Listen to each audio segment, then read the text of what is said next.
Hey everybody, welcome back to the channel. This is the video you've been waiting for on the live streams. Coming up next.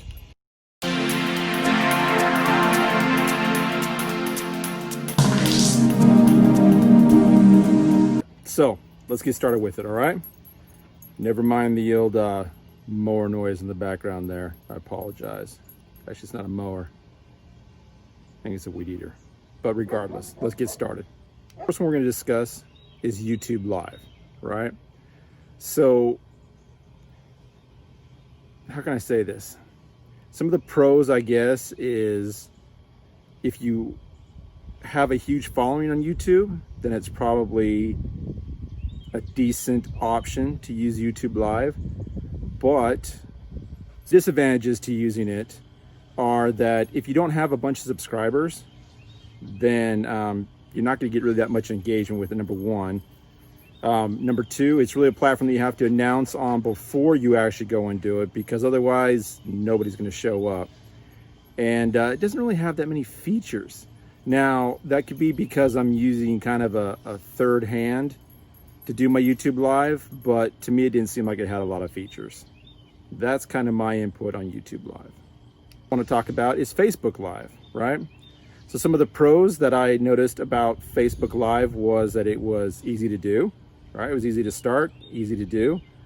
You can definitely change all the backgrounds in Facebook, which was kind of a cool option. I'm not quite for sure why you would want to always do that, but it is a cool option to be able to do.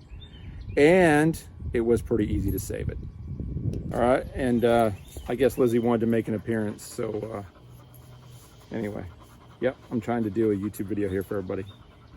Yeah? Yeah, can you let me finish that up, please? Yeah? All right. Love you too, girl.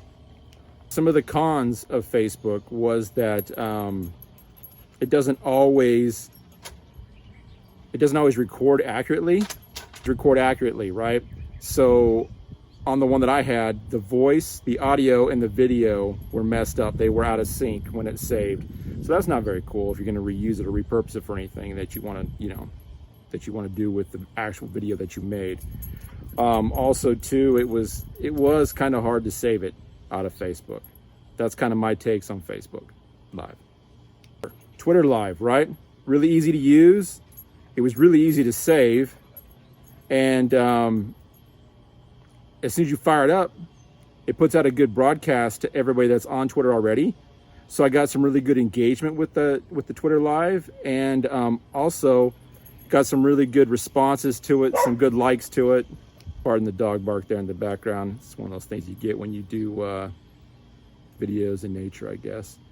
But as far as the cons on Twitter Live, I didn't really have too many cons on the Twitter Live that I use. So I don't know. Let's move on to the next one. The last one was Instagram Live. All right, so it totally didn't record the whole Instagram piece of it.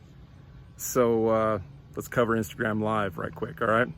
Instagram Live, I thought was really easy to use. The video was easy to save, had great quality, had great interaction, right? It put out a great broadcast when I started the actual live, and I got some great interaction. Those are all positives about Instagram Live. As far as the cons for Instagram Live, I didn't really have any. I didn't really have any.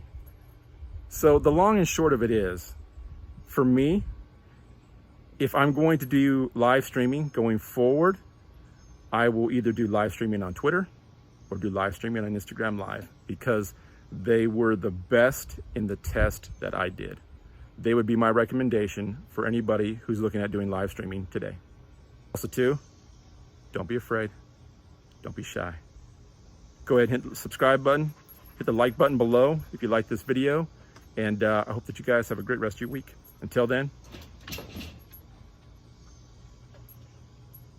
that was Lizzie. Yeah. That's what you get when you film outside in nature. Anyways, have a great rest of your week. Let's let everybody see you, huh? This is Lizzie.